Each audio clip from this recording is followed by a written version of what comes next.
कल तक हम लेखांकन के उद्देश्य, आवश्यकताएं, इनको बारे में पढ़ा था। आज हम पढ़ेंगे लेखांकन के सिद्धांत के बारे में।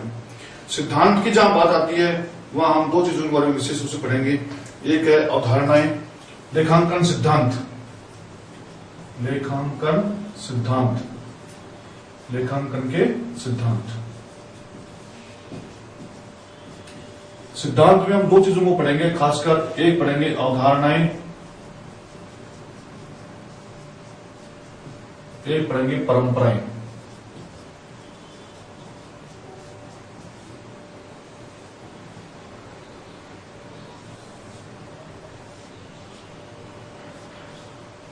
अवधारणाएं और परंपराएं। अवधारणाएं वे सिद्धांत होते हैं जो सामान्यतः सभी पक्षकारों द्वारा बिना किसी आपत्ति के स्वीकार कर लिए जाते हैं या स्वीकार करते हैं। सर्वमान्य जो बातें होती हैं उनको अपना अवधारणाएं कहते हैं।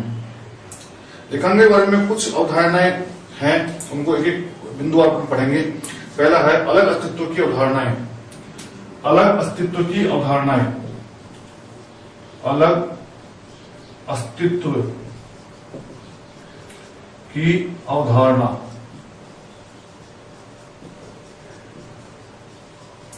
इसको हम इंग्लिश में कहते हैं बिजनेस एंटिटी कॉन्सेप्ट।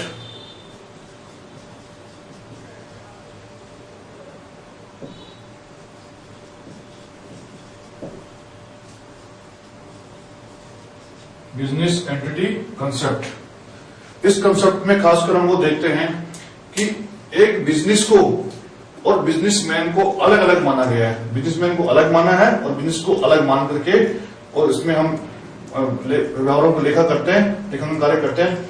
बिजनेसमैन को हम बिजनेस में शामिल तो करते हैं, लेकिन उसको अलग मानते हैं।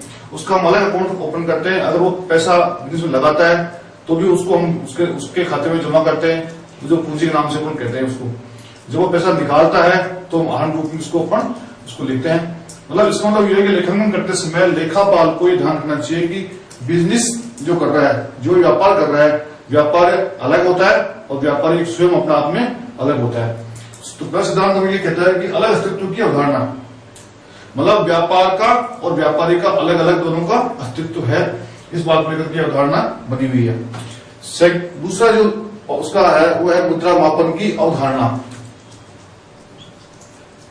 मुद्रा मापन की अवधारणा। इसमें हम इसको इंग्लिश में बोलते हैं मनी मेजरमेंट कंसेप्ट। इस अवधारणा में हम ये देखते हैं कि हम केवल उन्हीं घटनाओं, उन्हीं लेन देनों का लेखांकन में प्रविष्टि करेंगे जिनको मुद्रा में हम माप सकते हैं। जिन घटनाओं को मुद्रा में नहीं माप सकते उनका हम लेखांकन कार्य नहीं करेंगे और लेखांकन में उनको शामिल नहीं करेंगे। इसको कहते हैं मुद्रा मापन की अवधारणाएं। जैसे कुछ घटनाएं ऐसी होती हैं व्यापार के लिए जो